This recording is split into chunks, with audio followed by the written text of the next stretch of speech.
Zah, Kenapa? ini aku tuh pengen nanya banget. Sebenarnya emang cewek itu maunya di ngertiin terus ya. Terus kalau ngasih kode itu susah banget buat dipecahinnya, susah banget. Iya, emang kayak gitu. Jadi rata-rata tuh emang kayak gitu. Kadang-kadang susah untuk kita Astagfirullahaladzim. membicarakan banyak hal, jadi suka ngasihnya kode-kode aja ke suami. Jadi mestinya suaminya harus tahu juga Iya, tapi sebetulnya. kan kita kalau terus-terusan dikasih kode udah masalah di luar pusing, ditambah lagi dikasih kode di rumah tuh sama istri. Aduh, bingung juga. Tunggu. Astagfirullahaladzim. Kenapa nih? Isel.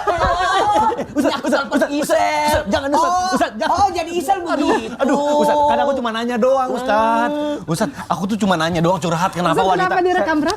Enggak, bukan. Langsung dihubungi Isel. Isel. Aduh. Jadi gitu, Isel. Oh, ini emang cari solusi sebenarnya. Iya, karena kan Ustazah wanita gitu, makanya aku nanya bener nggak sih wanita itu pengen dimengerti tapi melalui kode-kode gitu. Ternyata bener kata Ustazah. Gini. Yang namanya wanita itu maunya dimengerti. Betul. Dan suami itu maunya dituruti. Bener. Betul sekali. Gitu.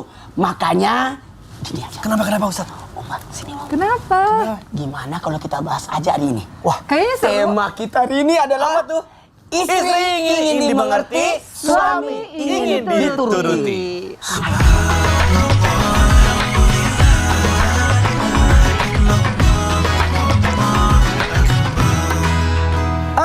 Assalamualaikum warahmatullahi wabarakatuh. Waalaikumsalam warahmatullahi wabarakatuh. Jamaah. Yeay. Oh, jamaah. Yeay. Alhamdulillah. Alhamdulillahirabbil alamin wassalatu wassalamu ala asyrofil anbiya'i wal mursalin wa ala alihi wa sahbihi ajmain amma ba'du. Alhamdulillah jamaah, bertemu lagi bersama saya Mikdad Tadausi tentunya di Islam itu Indah. Seperti biasa di pagi hari ini kita akan belajar bersama-sama dengan guru-guru kita yang luar biasa. Nah, jamaah, namanya rumah tangga itu pasti kita tuh pengen dimengerti satu sama lain, entah itu suami ke istri atau istri juga ke suami. Nah, terutama istri nih, tadi saya aja baru curhat sama Ustazah Oki, kenapa istri saya tuh suka ngasih kode, selalu pengen dimengerti gitu ya. Telepon lagi nih. Jangan. Tapi memang benar untuk memecahkan kode istri itu memang kita butuh keahlian dan belajar dari pengalaman, Masya Allah. Nah, makanya kita juga kadang sebagai suami itu pengennya diturutin terus, kita juga nggak mengerti istri. Nah, makanya pas banget nih sesuai sama tema kita hari ini. Temanya adalah istri ingin dimengerti, suami ingin dituruti. Masya Allah. Baik nih, yang pertama kita akan membahas ini ke seorang laki-laki dulu, dari sudut pandang laki-laki. Ya. Izin saya mau ke Ustaz Syam dulu nih. Ustaz, Yes, apa siap. izin bertanya nih. Ini setiap pasangan, setiap manusia kan pasti memiliki kekurangan dan kelebihan masing-masing. Salah satunya, baik laki-laki, perempuan, itu ada yang namanya ego. Nah, itu dia. Tapi sebetulnya dalam sudut pandang Islam sendiri, apakah memang apa sih yang paling penting gitu? Apa yang suka menjadi penyebab suami itu kadang selalu minta diturutin terus, tapi suka susah katanya ngerti perasaan wanita atau istrinya. Nah, ini mohon penjelasannya nih Guru. Silakan. Bismillahirrahmanirrahim. Tabe Ustaz Maulana, Ummah, Mas Mikdad serta guru-guru kami yang dimuliakan Allah Subhanahu wa taala. Bismillahirrahmanirrahim. Alhamdulillahirabbil alamin wassalatu wassalamu ala asyrafil anbiya'i wal mursalin sayyidina Muhammadin wa ala alihi washabbihi ajma'in. أصبحنا وأصبح الملك لله رب العالمين سبحانك لا علم لنا إلا ما علمتنا إنك أنت العليم الحكيم رب اشرح لي صدري ويسر لي أمري واحلل عقدة من لساني يفقهوا قولي واجعل لي وزيرا من أهلي آمين آمين آمين يا رب العالمين. Jamaah Islam itu indah yang dimuliakan Allah Subhanahu wa taala, yang mungkin sedang menyaksikan Islam itu indah bersama dengan pasangannya. Kita berdoa dan kita mendoakan untuk seluruh pasangan yang niatnya ibadah, agar ibadah ini menjadi ibadah yang sangat panjang. Agar ibadah ini bernilaikan suatu yakni kekhusyuan dalamnya. Dan Allah Subhanahu wa ta'ala membalasnya dengan pahala di surganya nanti. Karena kata ulama kita, inti daripada kehidupan ini bukan di surga. Inti kehidupan ini bukan di akhirat. Tapi inti kehidupan manusia itu ada di dunia. Akhirat itu hanya efeknya saja. Apa yang kau lakukan di dunia akan kau dapatkan nanti di akhirat. Berarti intinya adalah ketika kita hidup di dunia. Maka subhanallah, ketika kita sudah mengerti akan konsep ini, tentu saja kita ingin menjadi seseorang yang terbaik di dunia. termasuk menjadi seorang suami yang baik di dunia, termasuk menjadi seorang istri yang baik di dunia. Lalu apakah yang membuat seorang laki-laki selalu ingin dituruti? Saya rasa tidak laki-laki saja ya, perempuan juga mungkin ingin dituruti, tapi dengan cara yang kode-kode tadi. Karena itu kan pengen dituruti aja tuh, makanya pakai kode, subhanallah. Jadi semua manusia pengen dituruti keinginannya, namanya egoisme. Maka dalam Al-Quran disebutkan ba'da naqul a'udzubillahi minasyaitonir rajim, innad dina 'indallahil Islam wa makhtalafa alladhina utul kitaba illa min ba'di ma ja'ahumul ilmu baghyan bainahum. Ada sifat khasnya manusia selalu ingin didahulukan. Al-baghyu, ingin didahulukan. Pokoknya suami dulu, hak suami dulu. Kata istri dulu. Nabi itu paling sayang sama istrinya, paling baik kepada istrinya. Maka apa yang mesti dilakukan? Kembalikan kepada aturan agama. Apa aturan agama mengatakan? Lupakan hakmu, lakukan kewajibanmu. Lupakan hakmu, lakukan kewajibanmu. Maka yang pertama adalah lakukan hak kita, lakukan kewajiban kita, dan lupakan daripada hak kita. Banyak di antara pasangan yang memikirkan haknya tapi lupa dengan kewajibannya. Padahal ketika seorang pasangan, seorang laki-laki telah menunaikan kewajibannya atau seorang perempuan menunaikan kewajibannya tanpa meminta hak pun, pasti haknya akan terpenuhi. Maka subhanallah, lakukan kewajiban kita, lupakan hak kita, maka insya Allah ini yang akan membuat saling mengerti satu sama lain. Tidak ada lagi yang mengatakan saya yang harus dituruti, saya yang harus dimengerti, saya yang harus dituruti, saya yang harus dimengerti. Wallahu ta'ala. Aduh, Masya Allah. Itu luar biasa tuh, dalam dan kena banget. Kadang kita terlalu banyak menuntut hak-hak kita, tapi ternyata kita juga sebagai suami atau sebagai istri lupa bahwa ada kewajiban-kewajiban yang belum sepenuhnya dilaksanakan. Masya Allah, terima kasih Ustaz Syam penjelasannya. Islam, makanya Islam menjelaskan tentang kewajiban kita, bukan menjelaskan hak kita. Nah, itu dia, Masya Allah. Berarti lebih penting kita itu memikirkan dulu kewajiban kita apakah sudah sepenuhnya atau belum, ya Masya Allah. Baik, terima kasih Ustaz Syam. Baik jamaah, kita akan lanjutkan pembahasan kita, tapi sebelumnya saya mau ajak dulu jamaah untuk nonton dulu tayangan berikut ini. Silakan.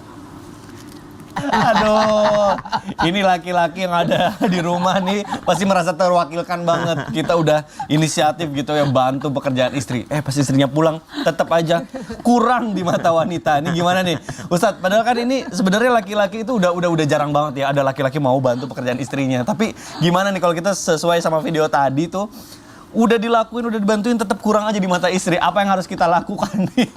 Kadang kalau misalnya istri tidak menghargai apa yang sudah dikasih sama suami. Nah, ini mohon penjelasannya guru nih, silakan. Luar biasa, untuk aku nggak pernah nonton fiktinya, jadi pas nonton fiktinya luar biasa.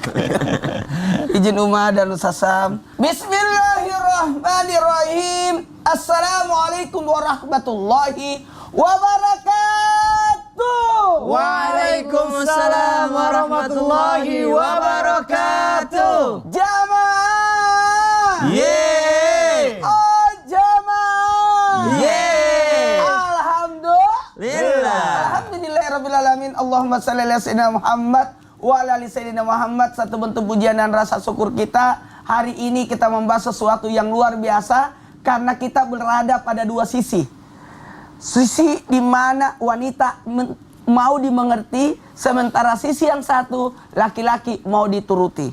Dan alhamdulillah, kalau berbicara tentang adanya suami membantu pekerjaan istri, notabene-nya adalah urusan rumah tangga yang pada ujung-ujungnya harusnya, maaf saya langsung katakan, yang bertanggung jawab atas memimpin dalam pekerjaan rumah adalah istri itu sendiri, karena menjaga harta suami, menjaga anak-anak suami. Mohon izin, maka dari sinilah kita bisa belajar bahwa sebenarnya membantu pekerjaan istri di rumah bukan sesuatu yang menghinakan. Sekali lagi, tidak hina, karena Rasulullah SAW sendiri pun membantu pekerjaan istri di rumah.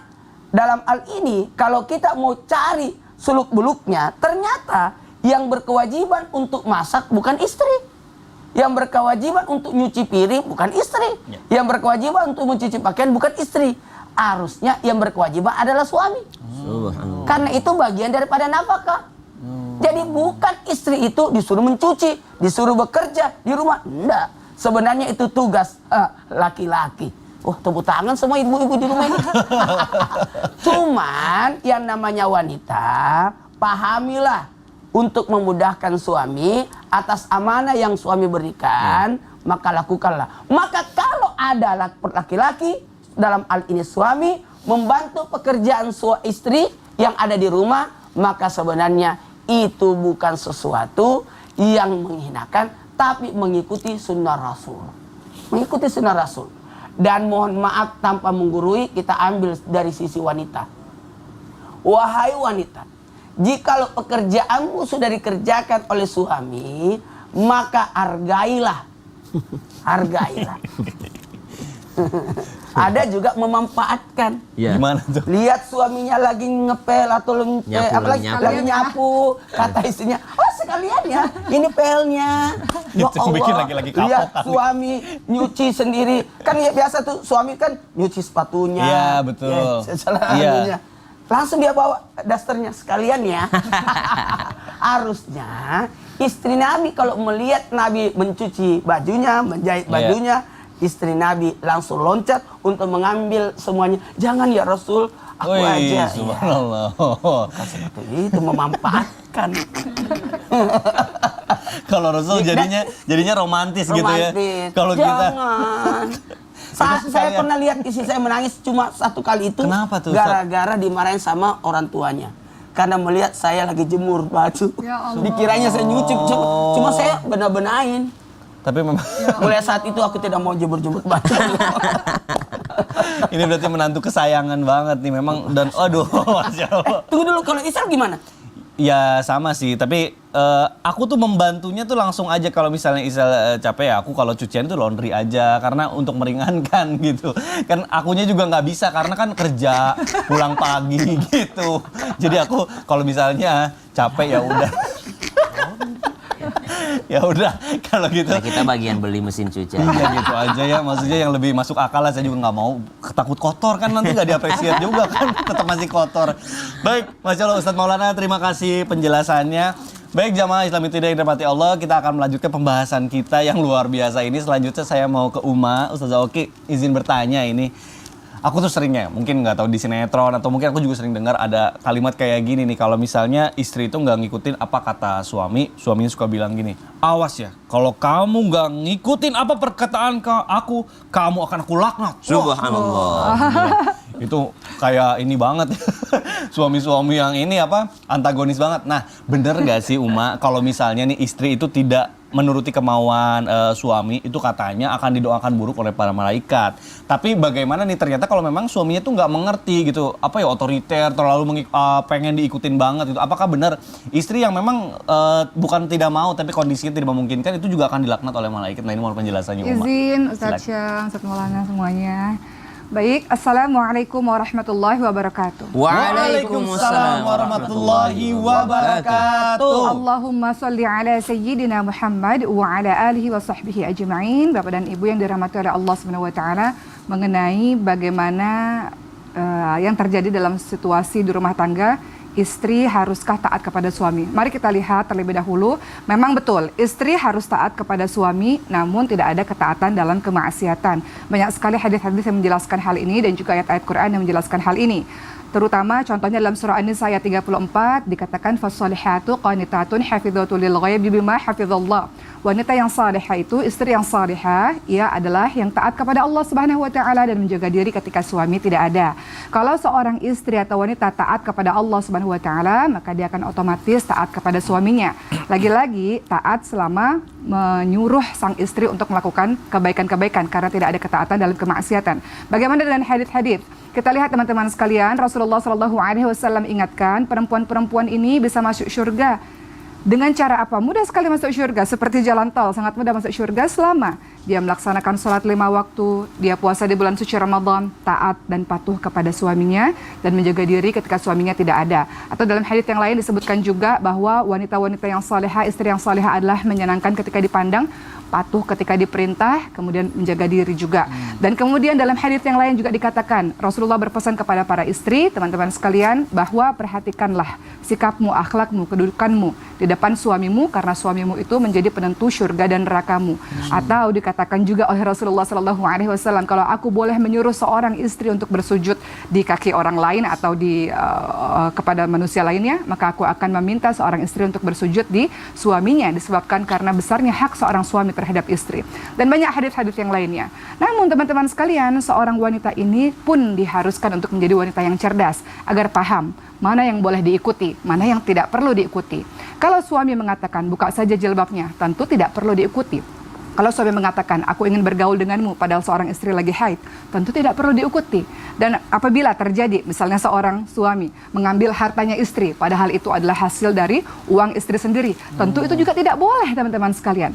Hal-hal seperti ini bisa dipahami kalau istrinya adalah orang yang terus belajar, orang yang pandai, sehingga bisa berargumen dengan baik dengan sang suami.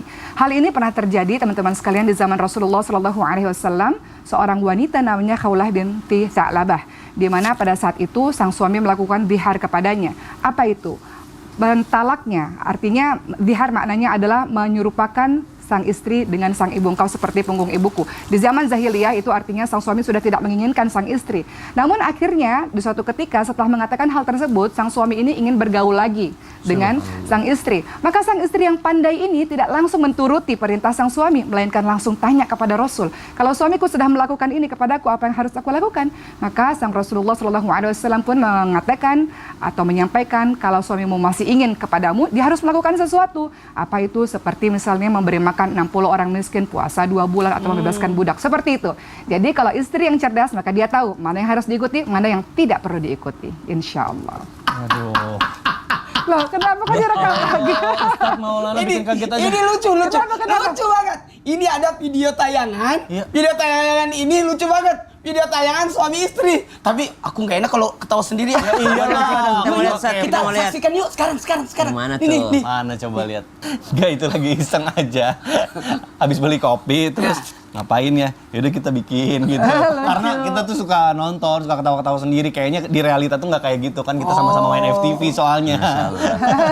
Itulah serunya kalau sekufu gitu ya. Kalau Sasa menyikapi video tayangan itu, Itulah serunya kalau sekufu, Ustaz. Sekufu. sama-sama Sama-sama pemain sinetron. bermain peran. Oh, iya. Akhirnya bikin video juga seru gitu Kita lihatnya, Masya Allah. suka bercanda-bercanda aja. Luar biasa, Masya Allah. Kaget memang. juga saya, ternyata videonya itu yang bikin Ustaz Maulana ketawa. ya ketawa lah. Ternyata tidak seperti. Ya, nah ini kayaknya pokoknya ini udah banyak juga nih pertanyaan yang udah nungguin, tapi kayaknya kita nggak bisa jawab sekarang. Pokoknya buat jamaah jangan kemana-mana. Insya Allah nanti setelah ini kita akan menjawab pertanyaan dari jamaah. Tetap di Islam itu Indah. Jamaah, oh jamaah. Alhamdulillah. Saya cari lagi ya. Ya Allah, jangan dong Ustaz, jadi kepoin. Video lagi.